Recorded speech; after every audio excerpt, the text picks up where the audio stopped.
हाय नमस्कार, मी शोभा तुम्हा सगळ्यांचे अगदी मनापासून स्वागत करते माझ्या एका छोट्याशा ब्लॉगमध्ये. कशा आहात सगळेजण? श्री स्वामी समर्थ. शुभ सकाळ सगळ्यांना. तर आता वाजलेत ना सकाळचे 8.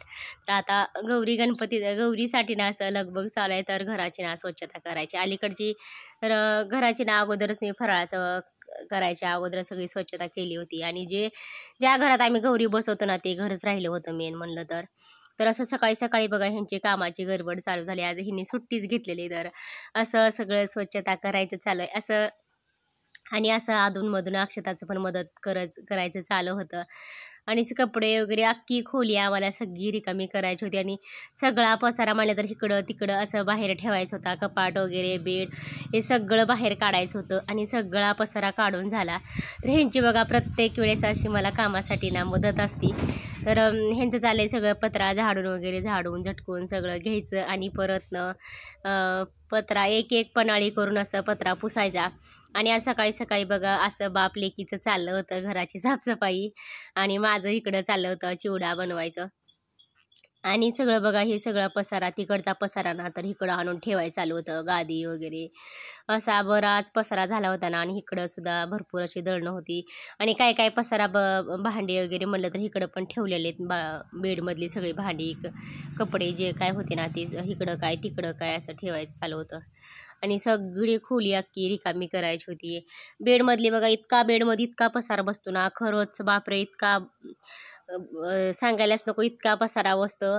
तर अक्षरशः सगळा असा पसारा आमचा बेडमध्येच असतो. भांडी कपडी आणि लेपाटी वगैरे म्हणा सगळी. आणि माझं इकडं चालले ना असं मस्त चिवडा बनवायचं. तर बघा आमच्याकडं ना गौरीला चिवडा ठेवत नाही. तर सध्या म्हणलं चला पोरांसाठी थोडासा चिवडा बनवूया. गौरीसाठी नाही तर पोरांसाठी असं चिवडा बनवायला घेतला आहे. तर सकाळी सकाळी दारावरती कोथिंबीर आली होती बघा ताजी ताजी. तर म्हणलं चला आता चिवडाच बनवून घेऊया. आणि ह्यावेळी चिवड्याला म्हणलं तर अशी भडंग आणलेली आम्ही. आणि इकडं 2-3 कांदे लसूण कोथिंबीर कढीपत्ता खोबरं असं सगळं धन पावडर नाही सॉरी मिरची पावडर आणि चिवडा मसाला असं सगळं मसाले घेऊन ना मी सकाळी सकाळी बसली होती चिवडा बनवायला. आणि ह्यांचं चाललं होतं घराची साफसफाई. आता थोडे दिवस राहिले 10-15 दिवस गेले ना लगेच दसरा येतोय. तर चला सगळे मसाले तळून घेतले ना शेंगदाणे खोबरे वगैरे सगळं. आणि त्याच्यामध्येच बघा चिवडा मसाला जिरी परत थोडंसं लाल तिखट अजून हळद असं सगळं मसाले एका प्लेटमध्ये काढून ना सगळं मी मिक्स केलेलं. म्हणलं चला असं सगळे मसाले बघा तळून घेतले ना. आणि एकदम मस्त असा चिवडा झाला. आणि चिवड्याची बघा खरंच खूप छान वास येत होती ना. असं साधं सिंपलमध्ये चिवडा बनवलेला. आदल्या दिवशी ना आधी एक दिवस ना मी चिवड्यात घालण्यासाठी असं शेव पण बनवून ठेवलेली कडक शेव. तर असं शेव पण मिक्स केली. ते चला आता गौरी आणण्याची वेळ झालेली आहे. सगळी साफसफाई सगळी स्वच्छता करून अशी सगळी बघा मी घरात आवरेपर्यंत ना आजी नातीने असं दोघींनी रांगोळी काढली आज. आणि प्रत्येक सणाला म्हणलं ना तर आमच्या आत्यांकडेच असते रांगोळी वगैरे काढायचं. तर आत्यांकडेच दिलं होतं मी रांगोळी काढायला. तर इकडं मी सगळी गौरींना बघा बाहेर काढलं बॉक्समधून सगळं सगळं सजावट म्हणजे सगळे गौरींना नटवायचं वगैरे सगळं माझ्याकडं काम होतं. आणि रांगोळी म्हणलं तर आत्यांकडं होतं. तर सकाळी सकाळी बघा असं मस्त सकाळी सकाळी नाही तर दुपारचे 3-4 वाजलेले आहेत. 3:30-4 वाजलेले आहेत. आणि इकडं बघा असं बायका म्हणलं चला असं आमच्याकडं होतं की 4:30च्या आतच आणायचं. आणि इकडं ह्यांचं म्हणलं तर असं छत चाललंय 4:30च्या आत आणायचं होतं ना. तर म्हणलं चला जेवढ्या काय 5-6 बायका आहेत त्यांना तेवढ्याच बोलवले आणि असं हळदी कुंकाला. आणि लगेच गौरी आतमध्ये आणले. आणायची तयारी चालू होती आमची. असं बघा साधं सिंपल असं असतंय आमचं.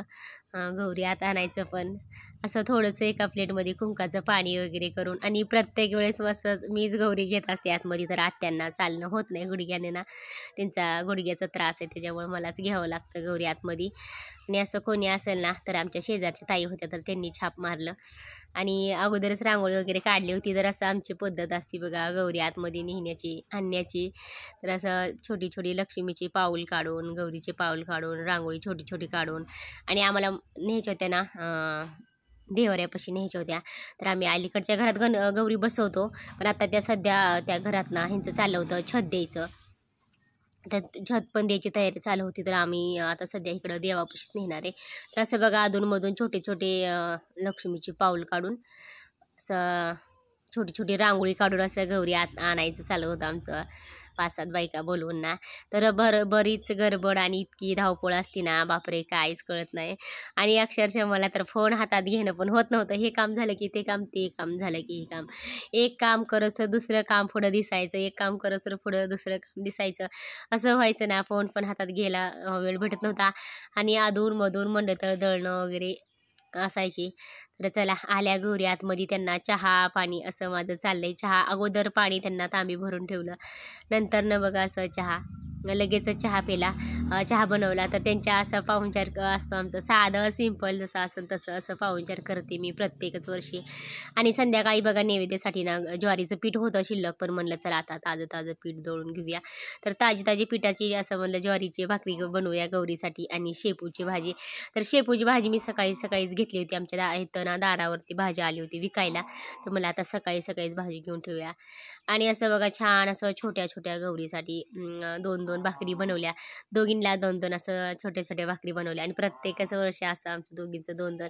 आणि मी जास्त मोठ्या बनवत नाही गौरीसाठी, म्हणलं ना पोळ्या असो किंवा भाकरी असो असं छोट्या छोट्याच बनवत असते.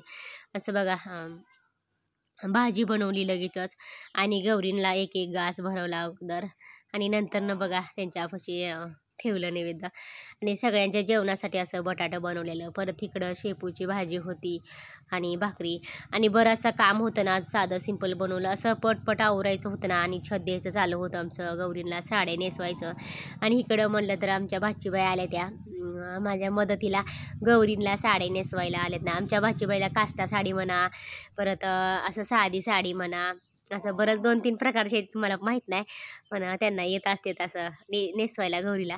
तर बरं 2-3 वर्ष झालं ना मला मदतीला येतात आमच्या नणंदबाई आणि भाचीबाईंना. तर हे बघा गौरीला साडी आमच्या भाचीबाईनेच नेसवले दोन्ही पण. आणि प्रत्येकच वर्षी ना असं मला मदत करू लागायला येत असते. आणि त्यांच्याच चॉईसने हे साड्या पण नेसवल्यात ना, आमच्या भाचीबाईच्या चॉईसने साड्या नेसवल्या दोन्ही गौरीला ना, त्यांच्याच चॉईसने साड्या नेसवल्यात. आणि साड्या म्हणलं ना दोन्ही पण आत्यांच्या साड्या आहेत, हे माझी एक पण साडी नाही. तर गेल्या वेळेस कधी एक आत्यांची साडी, कधी एक माझी साडी, कधी माझ्या दोन्ही साड्या, कधी आत्यांच्या दोन्ही साड्या, असं असतंय आमचं. आणि इकडं बघा असं साधा सिंपल छत दिलेलं आहे. आणि आमचं छत बी असं ऐताच आहे.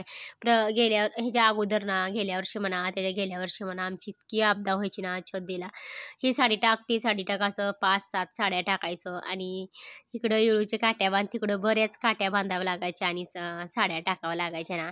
तर बराच उशीर लागायचा आणि लयच आपदावं लागतं, ह्याला बराच वेळ लागतो. आणि जेवढी माणसं असते बघा असं आपदावं लागायला ना, तेवढी माणसं कमीच पडत असतात. तर इकडं बघा एवढी सगळी माणसं आहेत ना गौरीची सजावट करण्यासाठी. आणि भाचीबाईंनी ना गौरींना साड्या नेसवल्या, तर मला म्हणल्या मामी तुम्ही ज्वेलरी घाला गौरींना. तर बघा असं एक एक ज्वेलरी ना मला काढून पण देत होत्या. आणि आमच्या नणंदबाईचं ह्यांचं सगळ्यांचं चाललं होतं की असं करा चेहरा, असं चेहरा करा, तसा चेहरा करा, असं खाली बसून बघा मला सांगायचं चालू होतं. आणि त्यांच्या म्हणण्याप्रमाणे ना त्यांना विचारूनच मी असं गौरीचे मुकुट बसवत होते त्यांनाच विचारून. आणि असं ब्लाऊज वगैरे सगळं आमच्या भाचीबाईंनीच केलेलं आहे गौरीची तयारी. आणि माझ्याकडं काहीच नव्हतं, फक्त ज्वेलरी घालायचं होतं. तर असं खूप छान कशा आल्यात ना साड्या आमच्या भाचीबाईंनी गौरीला साड्या नेसवल्या ना, नक्कीच मला कमेंट बॉक्समध्ये सांगायला अजिबात विसरू नका. आणि असं गौरीसाठी बघा गौरीला ज्वेलरी घालायला ना एक एक ज्वेलरी काढून आमच्या भाचीबाई माझ्याकडे देत होत्या दोन्ही पण. आणि दोन्ही पण गौरींना ना ज्वेलरी त्यांनी असं मी एका पिशवीमध्ये बांधून ठेवले, तर त्यांनी वेगवेगळे सगळ्या करून ना माझ्याकडे एक एक देत होत्या. असं मला प्रत्येक वर्षी आता 3-4 वर्ष झालं बघा असं मला मदत करत असते ती. गौरीला साडी नेसवायचं म्हणा, असं हे करायचं, बरेच अजून दुसऱ्या काही कामाला ना मदत करते. कधी कधी आल्या ना असं पण मदत करत असतात कामाला. आणि गौरीला साडी नेसवायचं 2-4 वर्ष झालं आता मी नेसवलेच नाही, तर त्यांच्याकडेच येतं. तर आजची पण साडी त्यांनीच नेसवली. आणि माझ्याकडे असं गौरीला ज्वेलरी घालायचं, असं गप्पा गोष्टी करत करत ना आमचं गौरीला साडी वगैरे नेसवायचं चालू होतं ना. ते ज्वेलरी वगैरे घालायचं. आणि माझा स्वयंपाक चालू होता ना त्यावेळेस आमच्या भाची बहिणीने गौरीला साड्या नेसवल्या, त्यांनीच एकटीने साड्या नेसवल्या आणि मला बोलवलं सुद्धा नाही. मला तर बोलवलं तर फक्त ज्वेलरी घालायला. आणि हे बघा आम्ही गौरीची तयारी करतोय का नाही तर माऊली ना असं मध्ये मध्ये करत आला आणि माऊलीचा अक्षरशः पाय सगळ्या खाटमध्ये ना, ती खाटाचं ती एक कोपरा असतो ना त्याच्यामध्ये गुंतला होता. एवढं मोठं लागलंय बघा त्याला, रक्त साकाळले. तर अक्षरशः माऊली रडत सुद्धा नव्हता. आता मला इतकं टेन्शन आलं, म्हणलं ही काय अजून मध्येच झालं, पोरांनी काही काम अडवून ठेवलं. तर एवढं सगळं बघा माऊलीला इकडच्या साईडनं इकडच्या साईडनं दोन्ही साईडनं पाहायला लागलं होतं ना. तर अजिबात अक्षरशः त्याच्या डोळ्यातनं पाणी सुद्धा येत नव्हतं माऊलीच्या. आता म्हणलं हिने काही उद्योग वाढवला कामात काममध्येच. तर असं माऊलीचं चालू होतं. लागल्यावर बघा असं शांत, एवढं शांत बसला ना पप्पांजवळ, अजिबात हल्ला नाही एका जाग्यानं. तसंच परत झोपीच गेला. त्याला लागलंच होतं बघा, चांगलं भरपूर लागलं होतं ना पायाला. आणि आमच्या भाचीबाईंचा पण पाय आतमध्ये घुतला होता आमच्या खॉटमध्ये. ते खॉटच्या पट्ट्या ज्या आहेत ना मोठ्या मोठ्या होत्या. आणि आमचं सगळ्यांचं गौरीच्या नादात आणि माऊलीनं असं उद्योग वाढवला होता. आणि आमच्या भाचीबाईंचं त्या पण एकटी साडी नेसवत होते ना माझ्या अगोदर गौरीला, तर त्यांचा पण पाय घुतला होता. आणि आमच्या ननंदबाईचं म्हणणं होतं की गौरीला गजरे पण घाला. आणि हे जे गजरे होते ना ते प्लास्टिकचे गजरे होते, तर मला नको असं वाटलं. आणि बघा आत्ता वाजत ना 12, तर 12 वाजेपर्यंत आम्ही जागलो. आणि सगळी सजावट सगळी म्हणजे काय एवढी सगळीच नाही, तर थोडीशी फार केली. तर म्हणलं चला आता बरंच, असं डोळे झाकत होते ना काय सांगायलाच नको. परत म्हणलं दुसऱ्या दिवशी सकाळी 4-4:30ला लवकरच उठावं आणि लवकर ही आवरावरी करावी. आणि मला जसं जमल तसं बघा मला अक्षूने हातात दिलं होतं ना, हातात मध्ये मध्ये मध्ये करत होती ना अक्षू. तर तिनं बरंच खरंच कामं करते बरं का, मध्ये मध्ये करते पण काम करते. तर ही सगळी बघा तिनं मला झुंबर वगैरे बांधायला ना तिनं मदत केली आणि हातात पण देत होती. आता एवढा उशीर अक्षरशः 12 वाजून गेल्या, पण पोरीला काही झोपच येत नव्हती. सगळी झोपून गेले होते, पण आम्हीच दोघी जागे होतो. सगळेजण जाऊन झोपले, पण अक्षताला अजिबात झोप येत नव्हती. तर असं साधं सिंपल आम्ही रात्रीचंच 12 वाजेपर्यंत जागून ना हे असं थोडीशी सजावट केली होती. आणि म्हणलं राहिलेली परत करूया. तर कसा वाटला माझा ब्लॉग नक्कीच कमेंटमध्ये